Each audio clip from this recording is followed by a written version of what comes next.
제게 발언의 기회를 주셔서 강남구 대표님께 감사의 말씀을 드립니다. 저는 그리스에서 기원전 민주정치의 고향이라고 얘기하는 그리스 민주정치를 공부했습니다. 그런데 11년 전부터 제가 사법 피해자가 돼서 경찰, 검찰, 그리고 불기소가 됐지만 왜 불기소하노? 그래 재정 신청하다 보니 법원까지 가게 됐는데요. 헌법재판소까지. 그런데 경찰부터 시작해서 헌법재판소까지 하나도 제대로 되는 게 없더라는 말씀입니다. 그래서 제가 이런 현실을 직접 겪으면서 제가 이론으로만 배웠던 논문만 썼던 그리스 민주정과 접합이 된 것이었습니다. 그렇지 않았다면 연구실에 죽은 지식이 되었을 건데 바로 이거였구나 하는 것이에요. 거기에 대해서 아주 간단하게 이제 모두 다 세상을 살아오신 분들이기 때문에 한두 가지만 말씀을 드려도 아실 것이라 제가 생각합니다. 금방 강남구 대표님께서 공정, 그 다음에 또 뭐더라? 공정, 공개, 공평. 공정하고 공평하고 공개적으로. 공개. 공정, 공평이라고 말씀하셨는데요. 그런 것은 세상에 없다는 말씀을 드립니다. 아무래도 공정과 공평은 없어요. 그래서 제가 알기로 있는 것은 사람들의 심술밖에는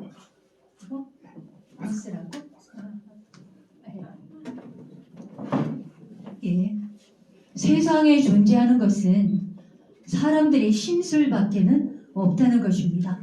나쁜 의미가 아니라 너와 나 그리고 검찰, 경찰, 헌법재판소 모두 다 심술로 산다는 말씀을 드리고요. 공평과 공정은 존재하지 않는다 하는 것이에요. 그러면 어떻게 살아야 되나? 공권력을 그것이 잘못 어떤 이유에서건 뇌물을 받든 기분이 나빴던 가치관이 틀렸던 어떤 이유에서든 인간이 행사하는 권력은 검증을 하고 공권력에 대해서 우리가 검증하고 견제하고 처벌할 수 있는 권한 이것을 갖지 않으면 아무런 것도 이루어지지 않는다 하는 말씀드리고 금방도 강남구 대표님께서 윤석열 얘기를 했는데 윤석열 나간다고 해서 이 검찰 눈도 깜짝 안 하죠. 재판관들도 너무나 구동살이 배겨가지고 자기네들끼리 하나의 연대를 형성하고 있습니다. 이것은 김명수 나간다고 윤석열 나간다고 변하는 게 아니죠. 다만 이 검찰이 지금 어수선한 것이 윤석열이 나가기 때문에 어수선한 것이 아니라 수사권을 뺏는다고 하니까 어수선한 것이죠. 이게 뭐냐면 권력의 견제, 권력의 분산인 것입니다.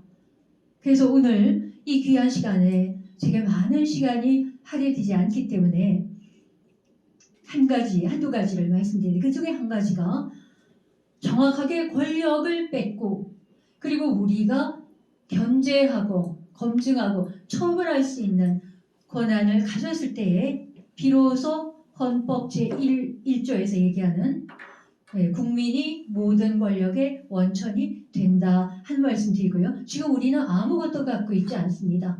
국회의원 뽑고 대통령 뽑는 권한밖에 없고 그 국회의원이 개겨도 우리는 그 국회의원을 벌을 줄 수 있는 권한이 없습니다. 그 권한을 언제 뺏겼냐면은 바로 유신정부 박정희가 뺏어갔죠. 지금까지 돌려받지 못하는데 여야를 막론하고 개헌 발언권을 국민에게 달라라고 얘기하면은 눈을 감고 귀를 막고 있습니다. 그런 점에서 여야는 똑같다. 그 특권 의식에서 벗어나지 못하고 있다는 말씀 드리고요. 우리가 도끼 자루를 잡지 않으면 아무것도 되지 않는다.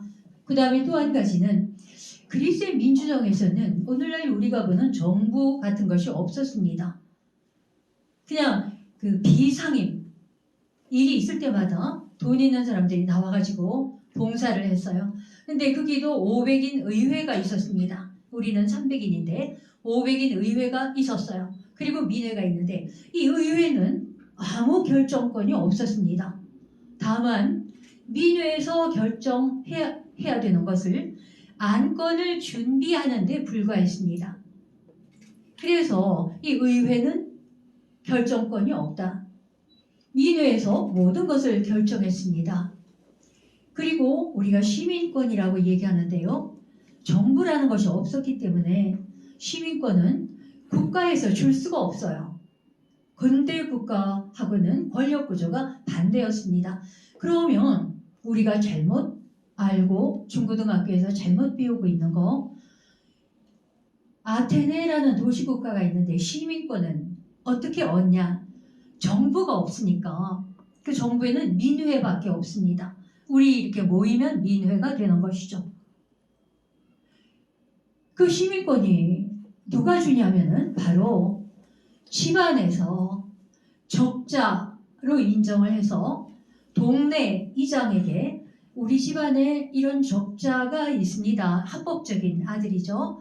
있습니다라고 신고를 하면은 동네에서 그 명단을 도시 국가로 보내요. 그것은 어떤 행위냐 하면은 국가에서 전쟁이 났을 때 우리 집안은 이 아들에게 양식과 무기와 그리고 갑옷, 창과 방패, 갑옷을 들려서 보내겠습니다라는 하나의 보증이었어요. 왜냐하면 정부가 없으니까 세금을 걷어 가지 않는 거예요. 그래서 이렇게 신고를 하는데 그러면 신고가 된 시민권자, 집안에서 적자로 인정한 그러니 권한이 요즘 말하면 풀뿌리 민주정치, 그 권력과 돈의 중심이 각 가정에 있었던 것이었습니다. 그러면 국가에서 전쟁이 나면 이 아들은 목숨을 걸고 그리고 돈을 모든 걸 마련해가지고 국가를 위해서 봉사를 하게 되겠죠. 이런 시민권자는 평소에 면세가 됩니다. 그래서 시민권자는 면세특권이 있죠. 그러나 전쟁이 나거나 축제를 하거나 국가에서 필요로 할 때는 언제나 돈을 capture를 해서 내야 되는 것이었죠. 그런데 이런 시민권자가 아니라 그 집안의 사생아, 이런 아이들은 면세특권이 없어요. 그러면 어떻게 되냐? 그런 사람들이나 바깥에서 떠돌이로 와서 장사를 하고 댕기거나 거류 외인들, 이방인들은 세금을 내야 됐습니다. 그래서 시민권자와 시민권이 없는 사람들의 차이가 이렇게 났죠. 제가 드리는 말씀은 우리에게 권력을 달라고 국회에 가서 100번을 개헌 발언권이라고 해서 이 문정부 들어서기 전부터 그리고 들어서고 난 다음에 참여연대를 중심으로 해서 국민 개헌 운동을 했습니다. 아무것도 안 됐어요. 그래서 마지막에 그때 6.13인가 지방선거 할 때 문정부 들어서고 그 다음에였는데 마지막에 안 돼서 원포인트 개헌이라고 해서 국민 개헌 발언권만 달라고 국회 앞에서 시민 필리버스터를 하고 하루 종일 얘기하는 거예요. 그래도 여당, 야당 국회의원 중에서 한 명도 나와보는 사람이 없고 귀를 기울이는 사람이 없었습니다. 이 권력의 아성은 이렇게 강합니다. 자기들만 잘난 줄 알아요. 국회의원, 검사, 판사, 경찰도 다 마찬가지 관료적이다. 이런 말씀을 드립니다. 모든 권력은 고대 아테네 그리스 아테네의 민주 정치는 풀뿌리 민주 정치였고 돈과 권력이 모두 다 민회 그리고 각 집안에서 나왔다는 말씀을 드리고 요즘 근대 국가는 반대편에서 형식만 국민이 주권자이고 껍데기 계속 국민을 공권력이 짓밟고 있는 그 가운데 하나가 이 사법권력의 농단이라는 말씀을 드립니다.